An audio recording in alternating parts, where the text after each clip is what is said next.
दोस्तों मेरा नाम रिजवान अंसारी है और मेरी चैनल है परफ्यूम टॉक। दोस्तों 11 या 12 महीने पहले मैंने फर्स्ट वीडियो बनाई थी परफ्यूमरी सिखाने के लिए। ये चैनल पर मैंने अपलोड की थी। तब मैंने परफ्यूमरी की ABCD सिखाना शुरू किया था। बट आज भी कई लोग मुझसे जुड़ रहे, कई लोग मुझसे बातें करते। अभी भी लोगों को वो परफ्यूमरी की ABCD के अंदर ही दिक्कत हो रही है। तो हम वही टॉपिक को वापस से नए फ्लो में बनाने की कोशिश करेंगे। तो आज वीडियो के अंदर हम लोग बात करेंगे परफ्यूमरी की ABCD यानी परफ्यूम पिरामिड के बारे में। तो हेलो दोस्तों, this is Rizwan and you are watching perfume talk. ये हो गया डबल इंट्रोडक्शन। खैर ठीक है। तो दोस्तों अब हम लोग पिरामिड थ्योरी के बारे में बात करते हैं कि परफ्यूम का पिरामिड क्या होता है। दोस्तों किसी भी परफ्यूम को समझने के लिए, बनाने की बात तो बहुत अलग हो गई, लेकिन समझने के लिए पिरामिड स्ट्रक्चर को समझा जाता है। अब जब आप परफ्यूम को समझना चाहते हो तब पिरामिड स्ट्रक्चर को समझना पड़ेगा। उसी से आपको परफ्यूम के सिलाज, परफ्यूम की लास्टिंग, परफ्यूम का प्रोजेक्शन, परफ्यूम का फर्स्ट इम्प्रेशन, परफ्यूम सेटल होने के बाद कैसा स्मेल कर रहा है, परफ्यूम का ड्राई डाउन क्या होगा, ये सारा फंडामेंटल थ्योरी जो भी है ये आपको आइडिया आ जाएगा कि परफ्यूम काम कैसे करता है। और ये समझने के बाद आप परफ्यूम को डीपली समझ सकते हो, डिटेल में समझ सकते हो। उसके बाद आपको रियाज करना पड़ेगा, जिस तरीके से मैं आगे की वीडियो में बताता हूँ आपको। अब आप ग्रास यूनिवर्सिटी या फिर जियोडान की यूनिवर्सिटियों में जाओ, वहाँ पर जाके परफ्यूम मेकिंग का कोर्स करो, तो मेनली फर्स्ट और सेकंड सेमेस्टर समझाया जाता है नोट्स पिरामिड के बारे में। वो आपको धड़ाधड़ रट्टा लगाया जाता है, बिकॉज ये सबसे मेन चीज़ें परफ्यूम बनाने के लिए या समझने के लिए। तो आज हम लोग इसके बारे में डिटेल में बात करते हैं। अब दोस्तों इसको बेचीदा ना करते हुए इसको सिंपल तरीके से सीखते हैं। ये एग्जांपल पहले मैंने कई बार दिया है मेरी चैनल पर, बट मैं आपको एक सिंपल तरीके से मैं आपको बताता हूँ। सबसे पहले जो रिव्यू बनाने वाले या फिर आप यूट्यूब वगैरह पे देखते होगे, वो सूंघ के समझते कि इसके अंदर ये नॉट है, इसके अंदर ड्राई डाउन होने के बाद ये आ रहा है, इसका प्रोजेक्शन ये आ रहा है, इसका सिलाज ये आ रहा है। तो नवे बंदे को ये समझने में काफ़ी दिक्कत होती है। और थोड़ा सा भी आगे गया है बंदा तो भी थोड़ा बहुत उसको कुछ ना कुछ क्वेरी रहती है कि लोग क्या बोल रहे हैं। तो दोस्तों सबसे पहले आपको समझना पड़ेगा कि आपने कौन सी फ्रेग्रेंस का डेटा आपके माइंड में स्टोर करके रखा है। अगर आप गुलाब सूंघोगे कहीं भी, किसी भी परफ्यूम के अंदर, तो आपके माइंड में ऑलमोस्ट 99.5% लोगों के माइंड में गुलाब की फ्रेग्रेंस होगी, सैंडलवुड की फ्रेग्रेंस होगी, जास्मिन की फ्रेग्रेंस होगी, मोगरे की फ्रेग्रेंस होगी, यहाँ तक कि कई बदबू भी स्टोर करके रखी होगी। जब भी आप ये स्टोर करी हुई, माइंड के अंदर स्टोर करी हुई फ्रेग्रेंस को जब भी आप सूंघोगे तो आप सटाक से पकड़ लोगे। फॉर एग्जाम्पल कोई बदबू भी हो कि पीछे आपके कहीं कोई बैठ के सॉक्स उतार देता है, तो आप वो बदबू से पकड़ लोगे कि किसी ने सॉक्स उतारे, क्योंकि आपके माइंड में वो बदबू स्टोर होके रखी है कि ये बदबू सॉक्स की बदबू है, ये बदबू प्याज की बदबू है, ये बदबू लहसुन की बदबू है, ये जो खुशबू आ रही है, जो तड़के का स्मेल आ रही है, ये बिरयानी की खुशबू है। तो वो सब चीज़ें आपने स्टोर करके रखी होगी। तो जितना डेटा स्टोर करोगे, जितनी अलग अलग फ्रेग्रेंस, अलग अलग नोट्स को स्टोर करोगे, उतना ही आप पकड़ सकोगे। मैं हमेशा से एक एग्जांपल देता हूँ कि एक आइलैंड है, वहाँ पर कोई आता है ना जाता है, कोई आता नहीं है जाता नहीं है, वहाँ पर इंसान लोग नहीं है, बट वहाँ पर एक पेड़ है जिस पे फ्रूट उग रहा है। वो फ्रूट को खाया जा सकता है। अब वो फ्रूट कट होके आपकी थाली के अंदर आ जाए और आपकी मिक्स फ्रूट्स की थाली के अंदर वो फ्रूट पड़ा हो, तो क्या आप उसको खा के पता कर लोगे कि ये वही फ्रूट है, वो आइलैंड पे उगा हुआ? नहीं। जहाँ तक आप वो फ्रूट को देखोगे नहीं, वो फ्रूट को टेस्ट नहीं करोगे, वहाँ तक आप रिलेट नहीं कर पाओगे, वहाँ तक आप बता नहीं पाओगे कि ये वही फ्रूट है। आप खाओगे, आप उसको टेस्ट करोगे, फिर आपके माइंड में वो डेटा स्टोर होगा कि ये टेस्ट इसका है। सिमिलर फ्रेग्रेंस के बारे में होता है कि आपके माइंड में जो जो फ्रेग्रेंस आप कैप्चर करके रख लोगे वो आपको पता होगा। अब मैक्सिमम लोगों ने कस्टोरियम नहीं सूंघा होगा। अब कस्टोरियम की किस तरीके की फ्रेग्रेंस होती है? कस्टोरियम की एक पूफ वाली, एक बदबू वाली, एक पोटी टाइप की फ्रेग्रेंस होती है। सिवेट मस्क की भी ऐसी पूफ और पोटी टाइप की फ्रेग्रेंस होती है। वो लोगों ने सूंघी नहीं होगी। वो अगर कोई भी फ्रेग्रेंस में देखेंगे तो वो बता नहीं पाएंगे कि ये सिवेट मस्क की फ्रेग्रेंस है, ये कस्टोरियम की फ्रेग्रेंस है, या फिर दूसरे केमिकल की फ्रेग्रेंस है। तो जितना आप एक्सप्लोर करोगे, जितना आप इसको सूंघोगे, वो कहते हैं ना सिंगिंग में जिस तरह रियाज करोगे, उतना ही आपको फ्रेग्रेंस के बारे में पता चलेगा। रही बात ये थी फ्रेग्रेंस के नोट्स को समझने की। अब हम लोग आ जाते हैं पिरामिड समझने के बारे में। पिरामिड क्या है? पिरामिड के अंदर 3 अलग अलग स्ट्रक्चर बने होते हैं। Number 1 top note, number 2 mid note, number 3 base note. अब एक कॉमन नॉलेज है कि पिरामिड स्ट्रक्चर को जब आप देखोगे तो उसमें टॉप नोट, मिड नोट और बेस नोट होगा। 3 भाग में डिवाइड किया होगा। टॉप नोट कॉमन नॉलेज कि 10 से 15 मिनट रुकेगी, मिड नोट 3 से 4 घंटा रुकेगी, बेस नोट 7 से 8 घंटा रुकेगी। ये तकरीबन सारे लोगों को नॉलेज होगा। बट ये काम कैसे करती है और ये क्यों इतना अलग अलग रुकती है? क्या टॉप, मिड और बेस को अलग अलग तरीके से डाला जाता है परफ्यूम के अंदर? क्या उसको एक पिरामिड स्ट्रक्चर बनाया जाता है, या किस तरीके से ये क्रिएट किया जाता है? तो सबसे पहले दोस्तों आपको डिफ्यूजन के बारे में समझना पड़ेगा। अब ये वर्ड जो है डिफ्यूजन, ये कॉमन वर्ड है, यानी उड़ जाना, एनवायरमेंट में घुल जाना, ऑक्सीडाइज हो जाना, या कुछ भी बोल सकते हो। तो ये चीज को आपको समझना पड़ेगा। वही एग्जाम्पल, आपके टेबल के ऊपर अगर पानी गिरता है, उसको साफ नहीं करते हो, तो वो 2 से 3 घंटे में गायब हो जाएगा, वो डिफ्यूज हो जाएगा। बट वो पानी की जगह अगर पेट्रोल पड़ा हुआ, तो वो हार्डली 2 से 3 मिनट भी रुकेगा नहीं, 1 मिनट भी शायद ना रुके, वो डिफ्यूज हो जाएगा, जबकि आप उसको साफ भी नहीं कर रहे हो। बट पानी या पेट्रोल की जगह वहाँ पर इंजन ऑयल या फिर कुकिंग ऑयल गिर जाएगा, तो वो 2 से 4 दिन रुक जाएगा। ऐसा हुआ क्यों? क्योंकि वो तीनों की थिकनेस आप देखोगे तो वो तीनों की थिकनेस अलग अलग है। पानी की थिकनेस अलग है, उससे पतला पेट्रोल है, और सबसे गाढ़ा जो है इंजन ऑयल या फिर कुकिंग ऑयल। अब इसके स्ट्रक्चर के बारे में आप देखोगे तो पानी के अंदर नॉर्मल मॉलिक्यूल्स होंगे कार्बन के, जिससे वो एक पर्टिकुलर टाइम पे टूट के लिक्विड टू एयर फॉर्म में कन्वर्ट होते हैं। बट पेट्रोल की बात की जाए तो उसके कार्बन के मॉलिक्यूल्स काफ़ी दूर दूर होंगे। ये 5वें या 6ठे स्टैंडर्ड की साइंस है कि पेट्रोल के कार्बन्स जो होंगे वो काफ़ी दूर होंगे, जिससे लिक्विड टू एयर फॉर्म में कन्वर्ट होने में उसको इतना टाइम नहीं लगेगा। बट कुकिंग ऑयल या फिर इंजन ऑयल के कार्बन के जो मॉलिक्यूल्स होंगे वो आपस में इतने ठोस होंगे कि उसको लिक्विड टू एयर फॉर्म में कन्वर्ट होने में काफ़ी टाइम लगेगा। अब तीनों के वजन की बात की जाए तो जो सबसे ज़्यादा कार्बन जिसके अंदर होंगे उसका वजन ज़्यादा होगा, और सबसे कम कार्बन के मॉलिक्यूल्स जिसमें होंगे उसका वजन कम होगा।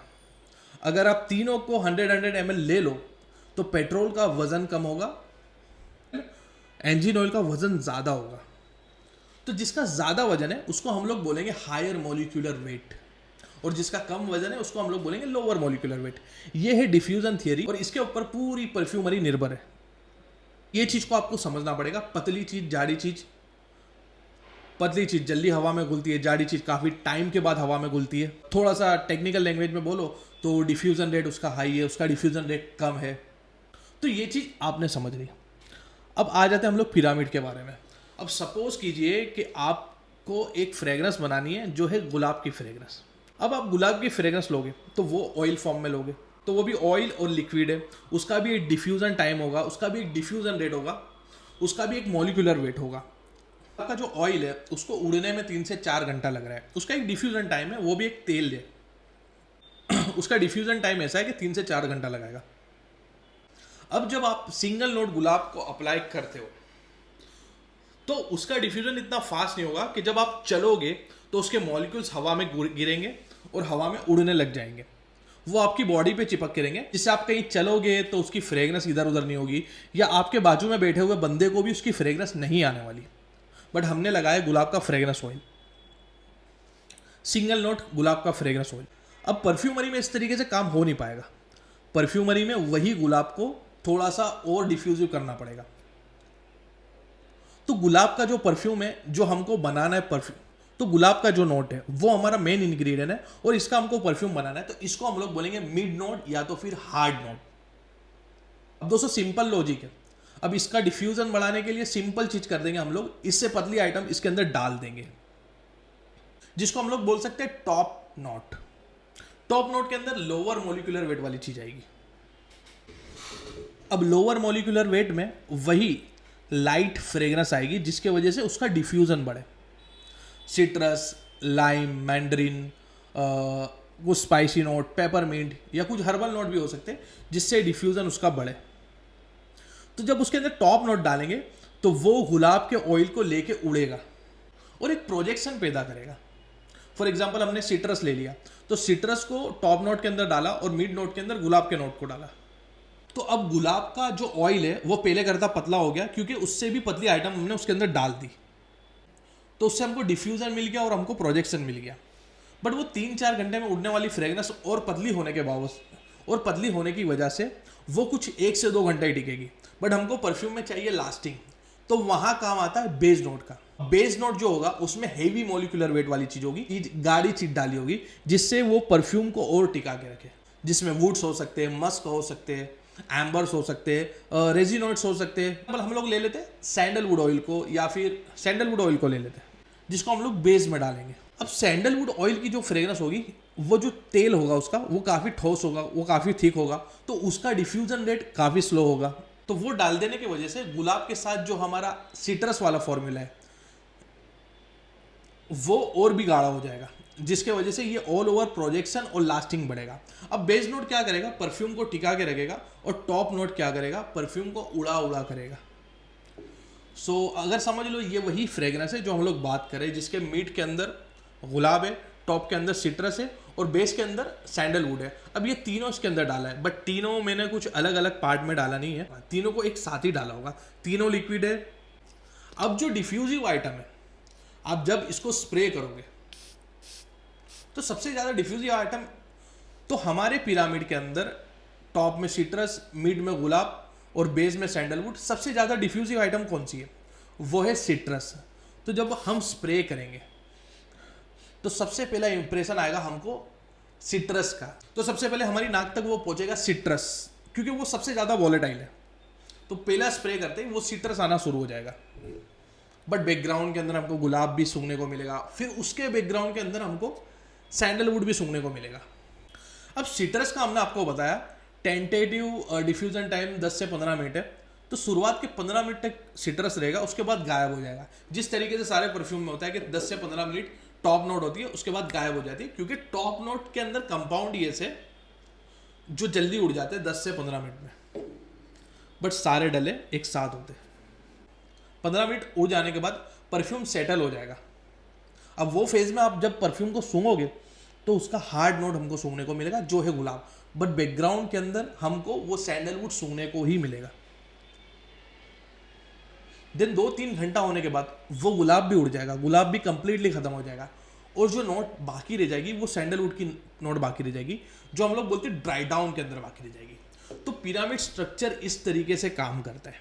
टॉप के अंदर लाइटर मॉलिक्यूलर वेट वाली चीज़ें डाली जाती है, जिससे डिफ्यूजन रेट बढ़े, और मिड के अंदर जो हमको परफ्यूम बनाना है, और बेस के अंदर जो हेवी मॉलिक्यूलर वेट वाली चीज़, जो थिक चीज़ होती है, वो डाली जाती है, जिसकी वजह से परफ्यूम टिक के रहे।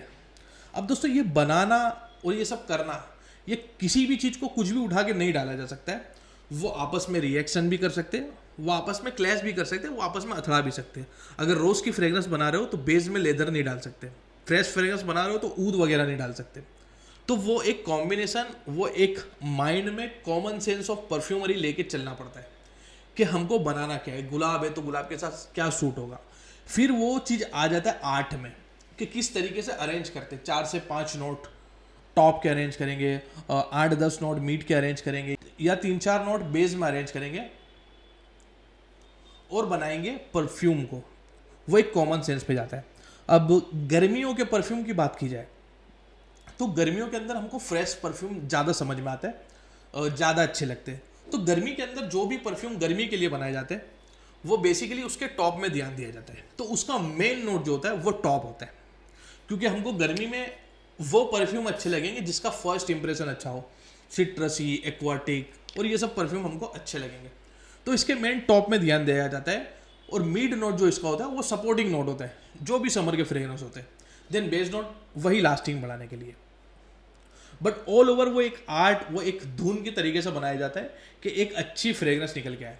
सिमिलरली हम लोग बात करेंगे विंटर के फ्रेग्रेंस के बारे में। तो विंटर के फ्रेग्रेंस में हम लोग को ड्राई डाउन के अंदर मजा आने वाली चीज़ पसंद आती है, जिसमें हम लोग को डार्क फ्रेग्रेंस पसंद आती है। तो विंटर के अंदर हम लोग लेदरी, वुडी, एम्बरी, ये टाइप की फ्रेग्रेंस को लगाते हैं जो बेसिकली बेस नोट के अंदर आते हैं। तो बेस नोट उसका मेन नोट होगा, मिड नोट उसका सपोर्टिंग नोट होगा, और टॉप नोट डालना ही पड़ेगा क्योंकि उसका डिफ्यूजन बढ़ाना है। तो एक पिरामिड इस तरीके से काम करता है।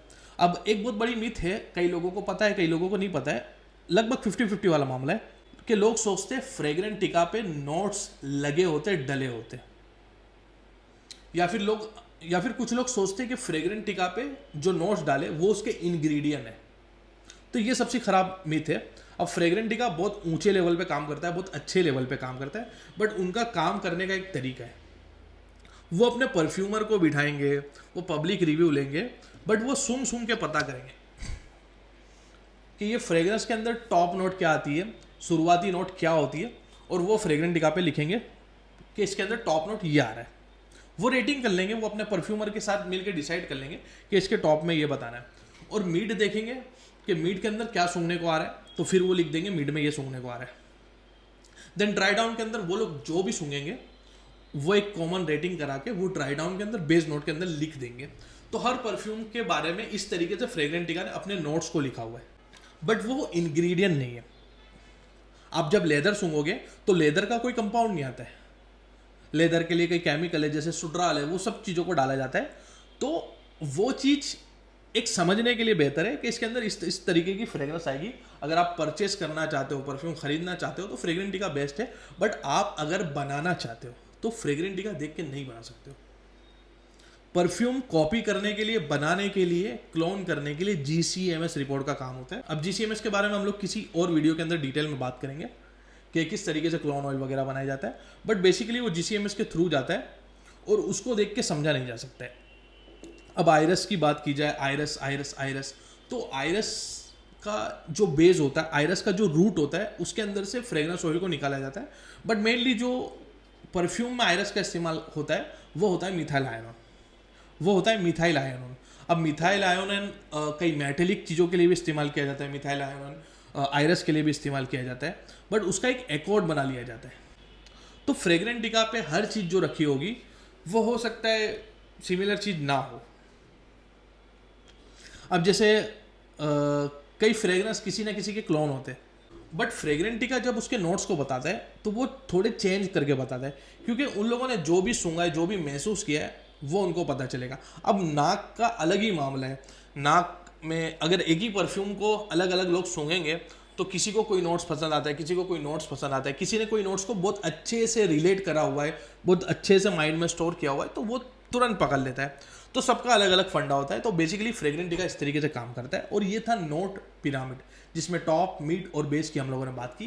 तो इस तरीके से एक परफ्यूम वर्क करता है, इसको समझना काफ़ी ज़रूरी है। तो आगे हम लोग और भी वीडियो बनाएंगे जिससे परफ्यूमरी के बारे में हमको समझ पड़े। तो इसके लिए हमारी चैनल को सब्सक्राइब करो, perfume talk. Thanks for watching.